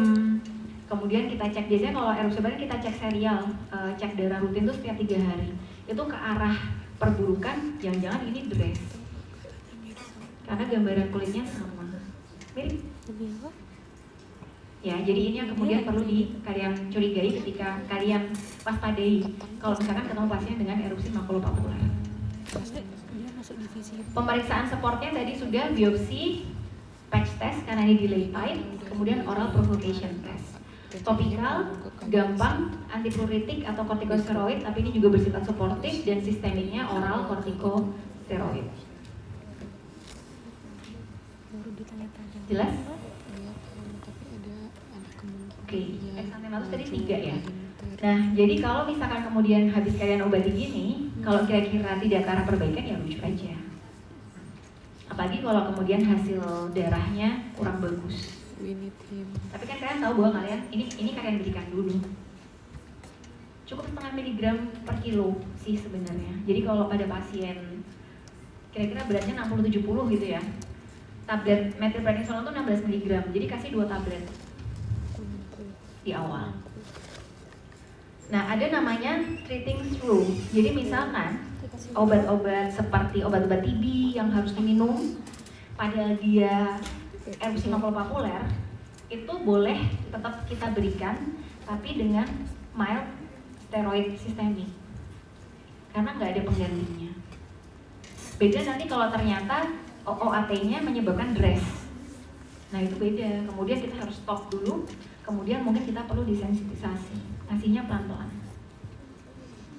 Yang pertama tadi. Ada pertanyaan dulu nggak? Eksantematos. Jelas ya? Oke, urtikaria, angioedem. Second most common, mekanismenya tipe 1, paling sering sama, antibiotik. Latensinya kurang lebih sama. Nah, kalau yang urtikaria itu dalam 1 jam langsung muncul. Kalau yang exanthematosa ini bahkan within minutes sih. Kalau yang exanthematosa tadi bisa beberapa hari ketika re-exposure baru muncul. Karena tetap butuh waktu dari T cell memory tadi untuk kemudian berdiferensiasi dan menjadi sel T efektor. Manifestasinya, ini gambar urtikaria ya. Jadi tadi wheel atau plak urtika itu adalah peninggian, tapi plateo atasnya dan bagian tengahnya biasanya pucat karena isinya edem bawahnya. Kalau ini angioedem, angioedem itu karena dia lokasinya di bagian lebih bawah, kita lihat dia terutama akan ada di periorbita, di bibir, karena dermisnya lebih longgar. Oke, nah ini manifestasinya. Kalau urtikaria durasi 1-24 jam. Nah, ini kuncinya. Kalau itu adalah sebuah urtikaria, wheel atau plak urtika yang kalian lihat harus membaik dalam waktu maksimal 24 jam. Kalau dia lebih dari 24 jam, kalian harus waspada itu bukan urtikaria tipe 1 ini, karena mungkin vaskulitis, mungkin ada penyakit-penyakit bulusa kronik yang kemudian menyebabkan plak urtika itu tampak lebih dari 24 jam. Jadi kalau kalian mau curiga itu biduran apa bukan, lihat dulu, nanti tanya sama pasiennya. Ini kemarin yang mau ditarik ke akhir. awalnya gimana? Apakah kemarin sama hari ini mereda apa enggak? Untuk satu lesi itu loh ya. Mungkin di tempat lain muncul lagi nggak apa-apa, tapi pada satu UKK, pada satu plak itu harusnya membaik dalam waktu kurang dari 24 jam. Itu definisi urtikaria. Nggak pernah lihat terjadi itu. Oke, 40% dibarengi dengan angioedem. Ini sudah ya. Nah, yang bahaya itu adalah kalau angioedemnya ini selain muncul di bibir dan di periorbita, itu muncul di laring, di faring. Bisa dibayangkan, berarti dia akan mengalami gangguan nafas. Oke. Nah, kalau angioedem bisa karena dia lokasinya lebih dalam, maka dia bisa lebih sampai 72 jam. Supporting exam, skin prick, atau kita cek level IgE-nya di darah. Manajemennya stop obat. Nah, kalau misalkan dia sudah dengan obstruksi, itu kalian langsung epinefrin subkutan atau intramuskuler setiap 10 menit sampai membaik. Nanti mungkin dibahas oleh dokter Afri lebih dalam ya. Ini jadi kalian kalau ada pasien urtikaria atau angioedem, kalian observasi ada nggak dia arah ke gawatannya, ya. Oke, kemudian kalau nggak ada ya sudah, jadi topikal dengan calming aja, kalamin. Kemudian sistemik karena dia mediatornya adalah histamin, cukup dengan Yang 1.2 sama kok sama tadi itu. jelas, gampang ya. Oke. Yuk, kita lihat beberapa Yang ketiga, fixed drug eruption. fix. Kenapa kita sebut fix? Karena ternyata fix location diminum lagi obatnya, kambuhnya tuh di lokasi yang sama. Makanya fix drug eruption. Paling sering itu di genital. Diminum obatnya kambuhnya tempat yang sama. Bentuknya UKK-nya kayak gini. Ini sebenarnya tengahnya tuh blister, bisa vesikel, bisa bulat. Jadi oval, warna violaceus, bulat bagus gini. Kalau obatnya stop, dia membaik sendiri. Tapi diminum lagi kambuhnya ya di sini. Jadi identifikasinya gampang. Antibiotiknya agak beda, paling sering tetrasiklin. Latensinya 1 minggu, munculnya dalam jam setelah exposure. Nih ya, dan manifestasinya secara khas bentuknya tuh bulat bagus, warnanya merah gelap, dan muncul lagi di lokasi yang sama. Itu fixed drug eruption, bahasa gampangnya FDA.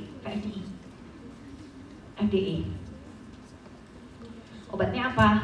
Gampang. Kalau ini steroid topikal. Semuanya steroid sih, karena ini adalah hipersensitif karena respon imun yang berlebihan. Kalau ini topikal saja cukup. Ini kalau menyembuh, jadinya tinggal HPI aja. Jadi sering pasien datang dia bekas-bekas ini, ketika sudah tidak mengkonsumsi obatnya. Ada yang mau tanyakan dulu untuk yang mild? Untuk yang ACDR ringan? Sudah? 10 menit ya, Dr. Free? 5 menit aja? Ya. Oke, yang severe ada 4, anafilaksis, SJS-10, DRESS, sama AGEP. Sebenarnya tadi konsepnya udah ada semua sih. Jadi kalau anafilaksis adalah bentuk ekstrim dari IgE reaction. Karena dia kemudian pelepasan atau degranulasi dari sel mas itu menyeluruh. Jadi efeknya ke semua organ. Paling sering adalah antibiotik beta-lactam. Nah, tanda-tandanya selain di kulit, maka kita bisa melihat tanda-tanda sistemik. Mulai palpitasi, mulai sesek, keringat dingin, mulai pusing, glier. Itu adalah tanda-tanda kita harus waspada dia akan ke arah shock anafilaksis. Diagnosisnya jadi gampang kelihatan. Ini urtikaria habis kita observasi kok dia mulai oleng ya, mulai keringat dingin. Itu takutnya ke arah anafilaksis. Obatnya sama kayak tadi, epinefrin 0,3 sampai 0,5 cc subkutan atau intramuskuler. Kalau kemudian sangat tidak bisa teratasi RW-nya, baru kita intubasi atau tracheostomi. Dibuat lubang di trakea. Ya Allah, itu kenapa ya? Gitu ya. Jadi udah tahu kalau kita kasih anafilaksis, impending anafilaksis, apa yang mau diberikan? Epinefrin. Oke, kemudian SJS. Ini yang mortalitasnya paling tinggi di antara semua SCAR, SJS-10, terutama yang 10 sih. Jadi SJS itu kita bagi jadi SJS overlap 10 atau 10 tergantung dari seberapa luas sih area kulit yang terlibat. Kalau masih kurang dari 10% kita sebut SJS. Kalau 10 sampai 30 SJS overlap 10. Kalau lebih dari 30 itu 10. Mortalitas tertinggi itu di 10 sebenarnya. Tapi kalau di rata-rata jatuhnya sekitar 22%. Jadi hati-hati kalau ketemu pasien SJS 1/5. Kamu ketemu 5 pasien, 1 berisiko meninggal. Oke. Ini khasnya 4 hari sampai 4 minggu setelah mengkonsumsi obat baru. Awalnya biasanya dia nggak enak tenggorokan, kayak ISPA. Mulai agak demam-demam, kemudian mulai muncul makula dulu, makula patch, warnanya merah gelap kayak gini nih, kemudian meluas. Nah kalau misalkan dia sampai konfluen, jadinya lupas, bukan melupas ya, denudasi kita bilangnya, epidermolysis, lisis epidermis, seperti ini.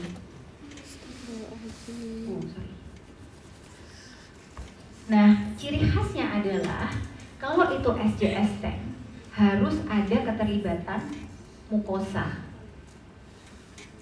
2 atau lebih. Paling sering mulut dan genital. Ya, bisa erosi.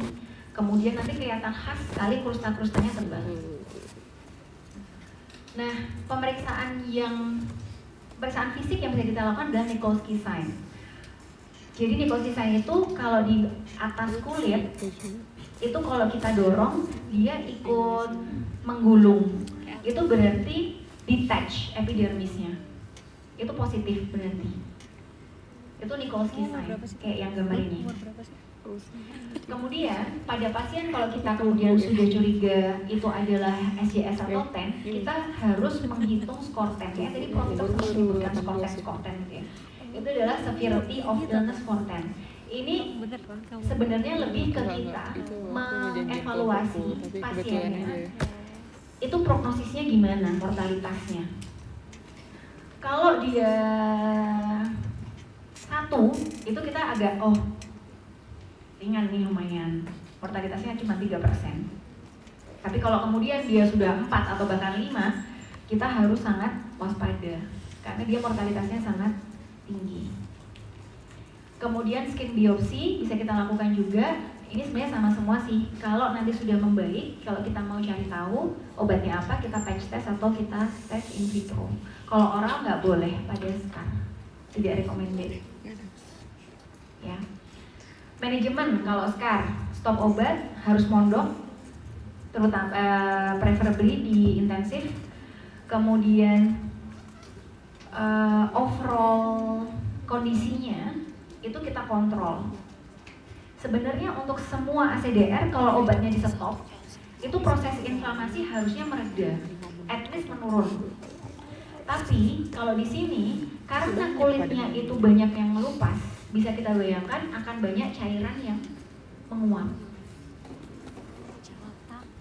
Kemudian resiko kedua, karena dia banyak yang kebuka, resikonya terinfeksi.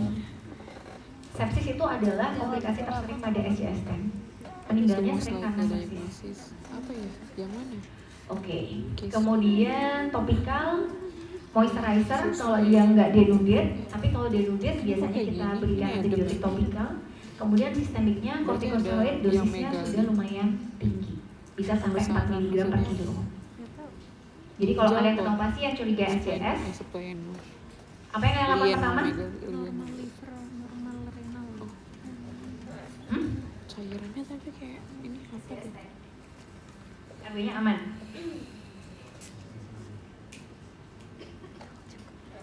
Nggak bisa cari dokter ya. Cairan itu apa maksudnya? Yang pertama dia sendiri cuy. Cek dari ini ya kayak tensinya, sirkulasinya gitu kalau misalnya apa kayak sirkulasi yang buat itu ya kita kasih IV line, kita kasih cairan atau sebagainya. Berarti C-nya ya, jadi ABC dulu sirkulasinya, kemudian dicek tensinya aman enggak, apakah ke arah shock apa enggak, gitu ya. Oke, misalkan ABC aman, apa yang kalian lakukan? Skor 10. Jadi biasanya di UGD itu langsung kita order darah lengkap, kemudian bundan kreatinin, kemudian glukosa, dan analisis gas darah untuk bikarbonat. Itu kita lakukan tiap 3 hari. Jadi IGD, kemudian nanti hari ketiga mondok, dan seterusnya. Nanti kita lihat soalnya itu membaik apa enggak skor 10-nya.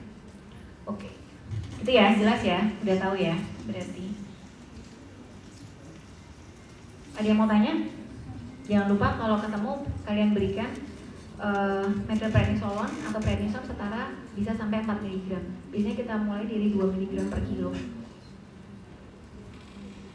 awalnya. Sudah ya? Astaga. Oke, yang ketiga, dress. Dress itu bentuknya tadi sama kayak tadi, makulopapuler. Mortalitasnya sekitar 10%. Ini yang latensinya paling panjang dibandingkan semua ACDR. Jadi, kalau kalian ketemu pasien dan kalian mau tahu kalian curiga ini dress, obat yang ditanyakan itu yang dikonsumsi sampai 8 minggu sebelumnya, jadi 2 bulan. Bukan yang dalam hitungan hari, bahkan minggu. Paling sering itu 2-6 minggu. Jadi nanyanya banyak. Ini yang paling panjang latensinya. Kemudian khasnya adalah sistemiknya adalah demam, limfadenopati, dan bengkak di wajah. Namanya aja DRESS, drug reaction with eosinophilia and systemic symptom. Drug reactionnya berupa terutama morbilliform, kemudian edem, eosinophilia, jadi gambaran hematologisnya. Systemic symptomnya biasanya adalah keterlibatan liver. Makanya kita cek SGOT, SGPT, enzim livernya transaminase. Itu syarat DRESS. Oke, nah untuk khusus DRESS ini juga salah satu yang dia sembuhnya lama banget, bisa kambuh-kambuhan, bahkan months after withdrawal. Nah, kalau untuk DRESS ada namanya Regiscar. Tadi Prof. Vito kayaknya menyebutkan. Ini biasanya kita pakai untuk diagnosis. Ada demam, limfadenopati, eosinophilia, limfosit atipikal, dan seterusnya. Kita scoring nih. Kalau ini untuk diagnosis ya, bukan untuk evaluasi keparahan. Kalau skor 10 tadi evaluasi keparahan, karena secara klinis itu lebih mudah didiagnosis. Tapi kalau Regiscar itu kita kalau DRESS kita butuh Regiscar. Di sini nanti dilihat di filenya, di sini kecil banget. Kalau skornya kurang dari 2 bukan DRESS. Kalau 2-3 possible DRESS, 4-5 probable, lebih dari 5 definite sebuah DRESS. Sebenarnya sih, tapi kalau kalian begitu curiga itu DRESS, dirujuk. Karena 3 kan. Jadi silahkan beri steroid sistemik, bisa setara 1-2 mg per kilo, terus dirujuk. Oke. Kemudian yang terakhir AGEP. AGEP mortalitasnya paling rendah, sebenarnya dia paling ringan, sekitar 2,5%. Di sini gambaran UKK-nya adalah pustul-pustul yang generalized. Dari klinis kita akan temukan ada demam tinggi, darahnya leukositosis, dan steril pustul. Steril ada maksudnya apa steril pustul? Pustul steril maksudnya apa? Tidak ada bakterinya. Jadi pustulnya bukan karena infeksi. Jadi biasanya kalau kita sih kita cek gram, terus nanti kita lihat ada bakterinya apa enggak. Kalau cuma neutrofil doang itu berarti steril pustul. Kemudian ini paling ringan sebenarnya, jadi ketika kita stop obatnya, dia biasanya membaik sendiri dalam waktu 2 minggu.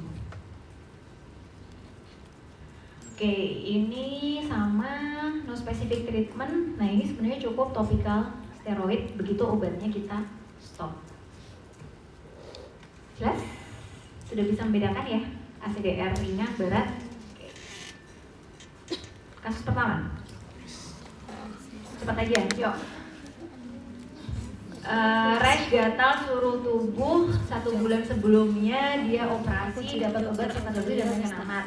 3 minggu sebelumnya mulai muncul papul dan patch di wajah, badan, ekstremitas, tangan. Kemudian 1 hari setelahnya dia ke emergensi karena rashnya meluas, kemudian agak pusing, diberi obat mecobalamin, ondansetron dan seterusnya, membaik dizzynya tapi rashnya persis. 1 minggu setelahnya masih muncul sama, kemudian dirujuk.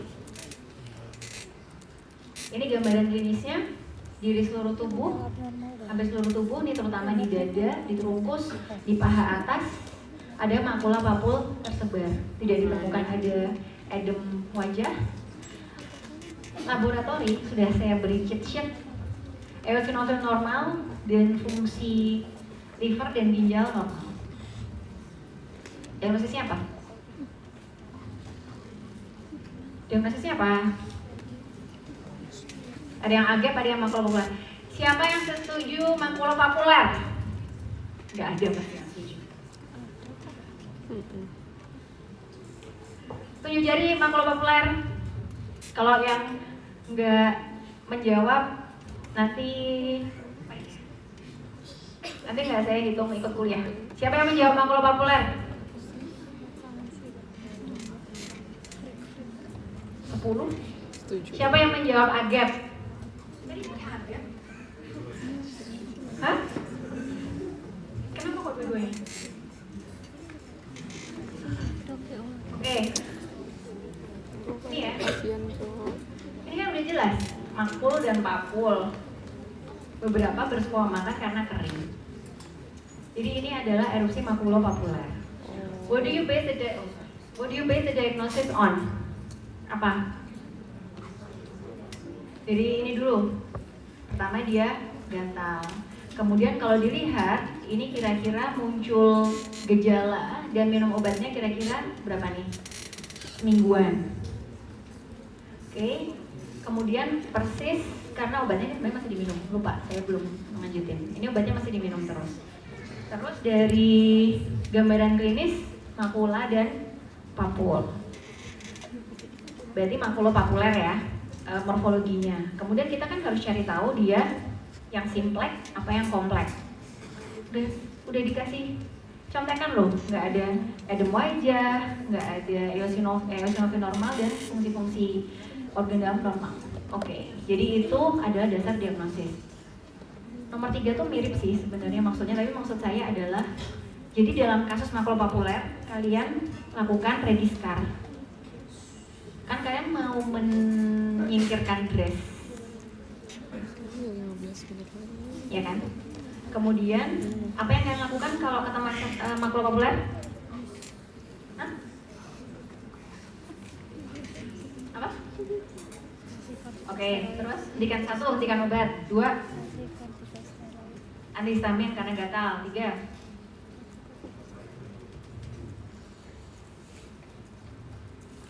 kalau sudah baik. Kalau dalam fase akut, kortikosteroid dosis 0,5 per kilo 0,5 per kilogram berat badan per hari. Itu untuk exantematos eruption. Yuk cepat, CS2. Ya, udah ya, lanjut. Bibir, nih kelihatan bahwa tadi di depan bibirnya sampai kayak gini. Ada hati. Kemudian ini genitalnya sampai kayak gini. Lab exam, bunnya naik, bikarbonatnya normal, glukosanya normal. Diagnosis? Berapa persen sih ini? Kira-kira? Berapa persen kira-kira keterlibatan kulitnya? Berapa? Ya kah? Ya ini 10 sampai 30. Jadi ini SJS overlap 10. Kok nanya? Jelasin aja. SJS overlap 10 itu 10 sampai 30%. Oke, terus SWOT data support udah ya. Secara klinis, kemudian obat. How would you evaluate the severity? Ya, kalau pada kasus tadi umurnya berapa tadi ya lupa? Sekitar 20-an. Ininya misalkan normal, tidak ada neoplasia. Detachmentnya tadi 10 sampai 30, berarti ini 1. Bunnya tadi meningkat nggak sih? Meningkat. Berarti bunnya 1, detachmentnya 1, bikarbonat dan glukosa normal 2. Berarti mortalitasnya 12%. Apa yang bisa kalian lakukan pada kasus ini? Stop obat yang dicurigai, stabilkan kondisi. Kalau dalam kasus ini biasanya selalu kita beri langsung IV line. Kalau mulutnya sangat parah erosinya, langsung NGT. Kemudian kateter untuk monitor cairan. Oke, terakhir. Parah banget sumpah. Gak nyangka gue. Bagus ya gambarnya. Oke.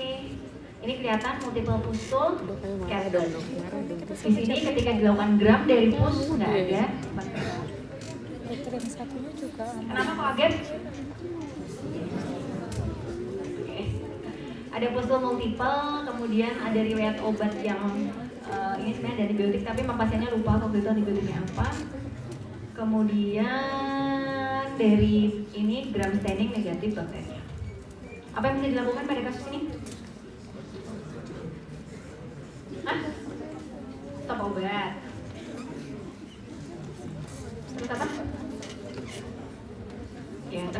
biasanya secara keadaan umum bagus.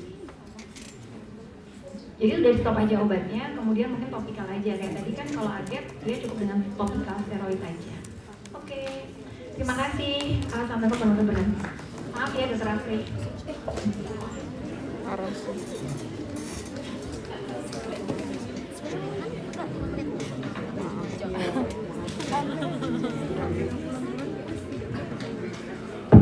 Ya, terima kasih Dokter Sinta, udah lengkap sekali ya. Jadi mungkin langsung diskusi aja. Yang kira-kira yang masih mau dibahas yang mana gitu ya. Ini sama isinya, tetapi ini langsung manajemennya aja ya. Ini sama ya, sama. Sama nggak sih isinya tadi di anak-anak? Iya. Nah, ini cuma mau menekankan yang ini aja. Kalau misalnya tambahannya lagi ya, jadi kalau kita ada reaksi obat atau reaksi alergi obat, kita lihat dulu suspected drug hypersensitivity. Kita lihat dari anamnesisnya, pokoknya ditanya semua obatnya, ada riwayat infeksi atau tidak juga, terus ada pengobat riwayat alergi obat atau tidak. Nah, dilakukan untuk pengecekan pertama atau penegakan diagnosis. Sebenarnya kita harus memastikan benar-benar dia alergi obat itu atau tidak. Dengan cara apa? Pertama ada bisa skin test, in vitro test, atau drug provocation test. Skin test, skin prick intradermal sama patch test. Kira-kira kalau skin prick test itu tahu kan kalian yang obat atau alergen itu ditaruh di kulit terus dicukit-cukit pakai jarum kecil atau pen kecil itu reaksinya cepat. Jadi begitu dia positif, dia langsung muncul adanya indurasi. Itu biasanya reaksi alergi obat yang mana? Alergi obat yang mana? Urtika, betul. Terus angioedem. Berarti yang reaksi hipersensitivitas tipe 1, betul ya, karena langsung dia bekerja di kulit. Sel masnya itu teraktivasi dan muncul gejala. Kalau misalnya dia skin prick testnya positif, berarti oh ya itu sangat yakin alergi obat tersebut. Kita tidak jarang atau sering juga melakukan kalau curiganya urtikaria atau angioedem gitu. Kita kalau sudah sembuh pasiennya kita minta untuk ke poli, terus kita lakukan skin prick test, misalnya ya paracetamol, cefixime gitu yang mereka minum bersamaan, yang pasien itu minum bersamaan, kita coba skin prick test dan yang positif kita lanjutkan lagi. Sebenarnya kalau misalnya positif, oke, confirm drug hypersensitivity. Tapi kalau dia negatif, ada beberapa yang tidak muncul, misalnya tidak indurasinya tidak muncul, kita bisa lakukan sebenarnya ke drug provocation test. Drug provocation test, misalnya ada satu anak dia muncul urtikaria setelah minum obat batuk pilek, paracetamol, minum cefixime atau minum CTM bersamaan. Kan nggak tahu ya mana yang alergi benar-benar. Jarang dua obat, tapi cuma satu. Kita lakukan drug provocation test. Karena reaksinya bukan cuma ya urtikaria dan angioedem, tetapi bukan anafilaksis, kita berani untuk melakukan drug provocation test dengan catatan dilakukan di rumah sakit dan sedia anafilaksis set gitu ya, atau injeksi epinefrin, dan juga sedia cefilizin atau antihistamin lainnya. Dengan cara kita berikan pasien itu 1/10 dosis dari yang seharusnya.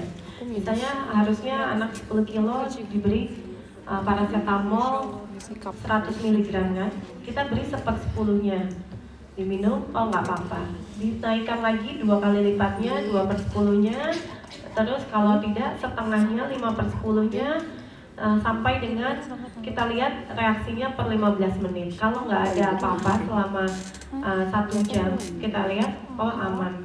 Tapi jangan lupa diedukasi, dilihat sampai 1 hari ke depan gitu ya, dan diedukasi kalau misalnya ada reaksi alergi berupa urtikaria, langsung minum antihistamin.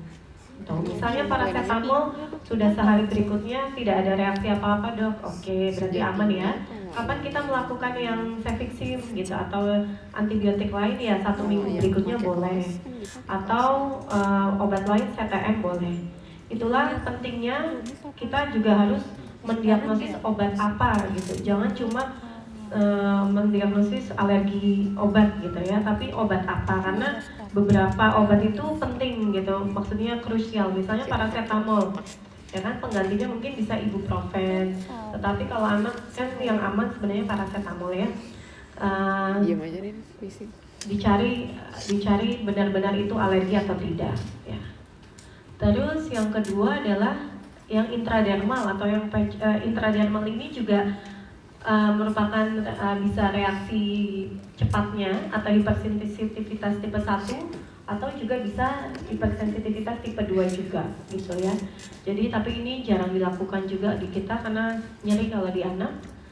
Satu lagi yang patch test. Kalau patch test itu yang ditempel di punggung ya biasanya dan dilakukan oleh sejawat DV. Biasanya patch test itu kalau kita mencurigai adanya reaksi yang hipersensitivitas tipe 4 atau yang lambat ya. Nah ini oke. Tapi perlu nggak sih kita kalau misalnya di dewasa itu sebelum masuk antibiotik dilakukan skin test? Pernah dengar? Nanti mungkin ada yang pernah opname mungkin? Enggak ya? Jadi kalau di dewasa itu sering sekali kalau misalnya di penyakit dalam itu sering kalau untuk masuk antibiotik itu dilakukan skin test ya, jadi diberikan secara intradermal dan dilihat reaksinya dalam 1-3 jam. Kalau misalnya negatif dia mereka atau perawat itu baru berani untuk memberikan antibiotik tersebut. Tapi kalau di bagian anak itu tidak disarankan karena pertama nyeri, yang kedua juga tidak merefleksikan nanti dia tidak alergi kalau misalnya dia tidak positif gitu ya. Oke, ini indikasinya kapan dilakukan SPT atau IDT adalah ketika kita lihat pasien-pasien tersebut memiliki reaksi yang cepat. Tapi kalau anafilaksis ini tidak ya, biasanya tidak kita berikan. Tidak, kalau SPT saja tidak apa-apa, tapi bukan oral provocation test. Nah ini ya, contohnya misalnya ini kita curiga anak tersebut alergi milos, terus alergi yang lain-lain, kita bisa teteskan dan tentu saja dilusi itu diencerkan, jadi bukan pekat gitu ya, karena nanti bisa yang timbul itu reaksi iritatifnya bukan reaksi alerginya ya. Contohnya seperti ini, kalau misalnya dia positif. Nah ini ya, ini kalau misalnya skin prick testnya negatif, bisa kita lanjutkan juga dengan intradermal sebenarnya deh. Oke, ini sama ya tadi ya, drug challenge. Nah ini interpretasinya, kalau skin prick testnya positif, interpretasinya ya sudah berarti dia positif alergi obat. Tapi kalau negatif bisa dilanjutkan intradermal atau oral test. Nah, jadi interpretasinya positif, dia alergi obat. Tapi kalau SPT-nya negatif, sudah di intradermal juga negatif, atau oral provocation test juga negatif, berarti dia tidak alergi atau tidak ada reaksi hipersensitivitas. Oke, kapan kita melakukan desensitisasi? Kalau misalnya sudah jelas ya alergi paracetamol, pasti kan ada terapi alternatifnya, ibuprofen gitu ya. Tapi kapan kita harus paksa dia harus minum obat itu? Contohnya pada obat TB, betul. Obat TB itu kalau lini pertama itu yang baik ya, maksudnya tetap yang baik. Kita tidak langsung beralih ke lini kedua karena memang efektivitasnya lebih bagus yang lini pertama. Dan reaksi untuk resisten obatnya lebih kecil kalau yang ikut lini pertama gitu. Tapi kalau misalnya obatnya lain yang bisa diganti ya diganti aja. Contohnya antibiotik kan banyak jenisnya yang lain, anti epilepsi juga banyak yang lain, paracetamol atau antipiretik juga bisa diberikan ibuprofen gitu ya. Obat-obat yang lain itu sebenarnya replaceable kecuali tuberkulosis itu anti TB. Bukan kita paksakan ya, kita upayakan untuk dia desensitisasi. Ya. Ini sama. Langsung aja ke. Dia bisa diganti. Ya, langsung aja ke soalnya ya. Ada yang tahu kenapa pada dress sama SJS kan tetap diberikan methylprednisolone ya atau steroid. Yang lebih lama yang mana deh? Fitri desain ini kan. Terus Kenapa yo? yang ke mana sih? Mana sih? Nggak tahu mana sih. Kenapa? Nanti ya satu-satu ya. Kalau ini udah tahu belum? Oh iya. Anak 7 tahun dibawa ke UGD, kulit merah, bentol gatal, mendapat obat dari bidan 1 hari sebelumnya. Apa diagnosisnya? Ini ada merah-merah ini. Hah? Apa? 1 hari sebelumnya. Iya. Apa diagnosisnya? Ada yang urtika atau erupsi makulopapular? Kalau tadi Dokter Sinta bilang apa? Dari riwayat apa durasinya? Ya. Ayo dibaca lagi. Urtikaria, benar. Dasar diagnosisnya kita bisa lakukan pengecekan diagnosisnya dengan apa? Skin prick test. Plan atau terapinya? Tak mati. Antihistamin ya. Ya, antihistamin betul. Ya.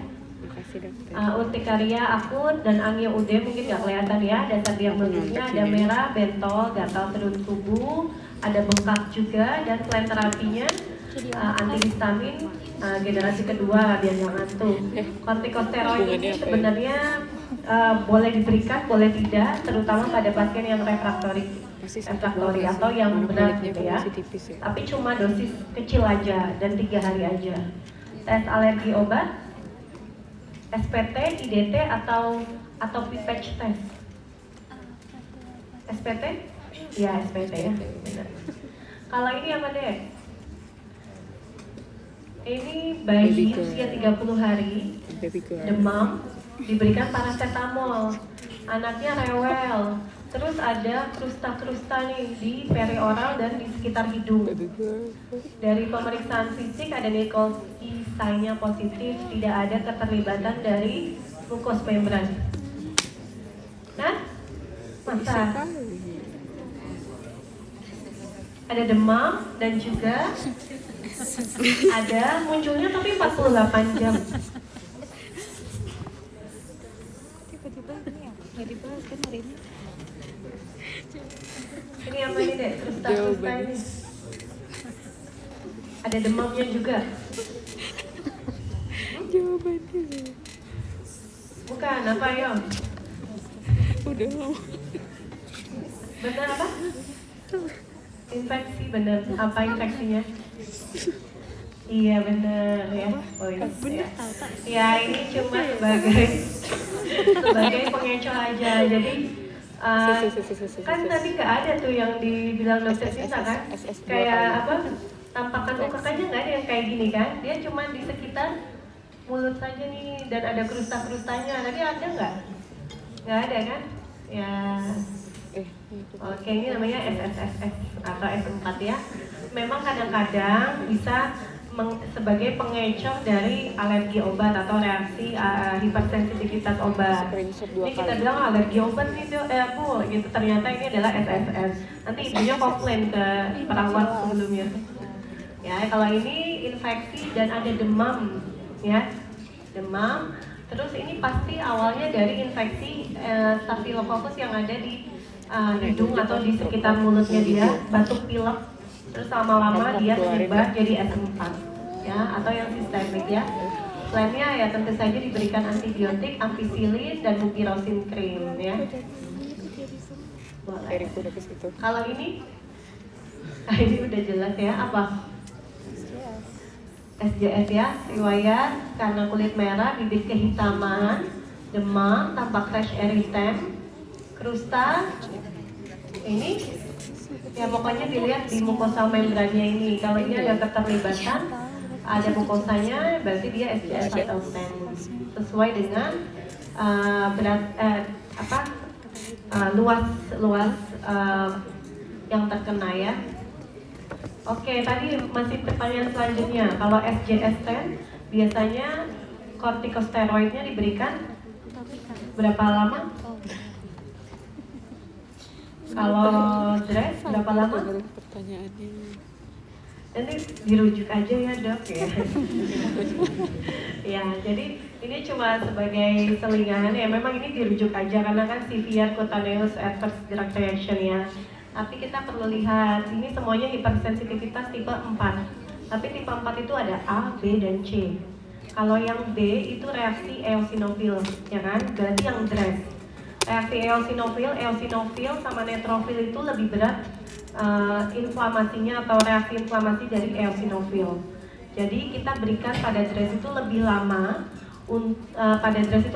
mungkin dari bisa sampai 1 bulan, terus di tapering off untuk mencegah rekrutmen atau menstop IL-5 itu kortikosteroidnya diberikan supaya eosinofilnya nggak hadir terus, karena eosinofil itu bisa infiltrasi ke semua jaringan.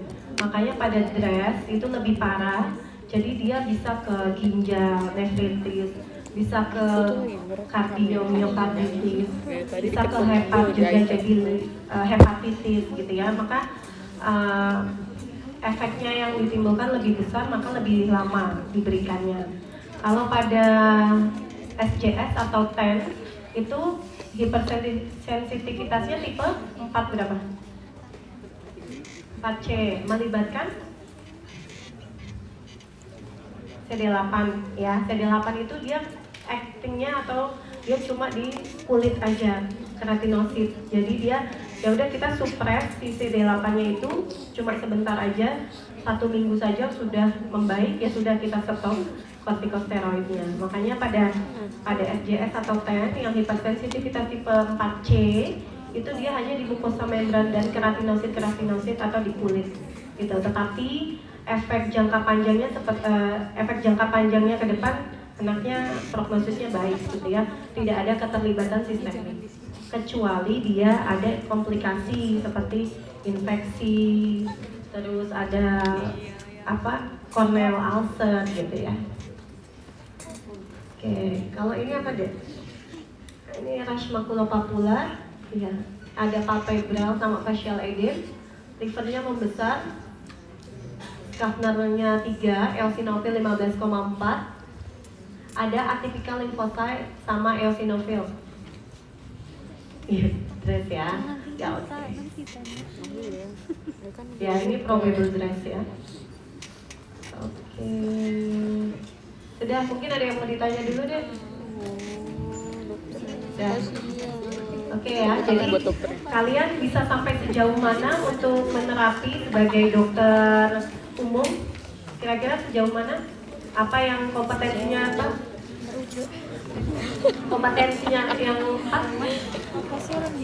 Urtikaria, angioedem, anafilaksis. Jangan sampai anafilaksis dirujuk, nanti keburu meninggal ya. Jadi langsung diberikan epinefrin. Kalau yang lainnya masih kecurigaan, boleh kalian rujuk ke rumah sakit yang tersier. Oke, terima kasih ya. Kayaknya udah nggak ada pertanyaan ya, dok.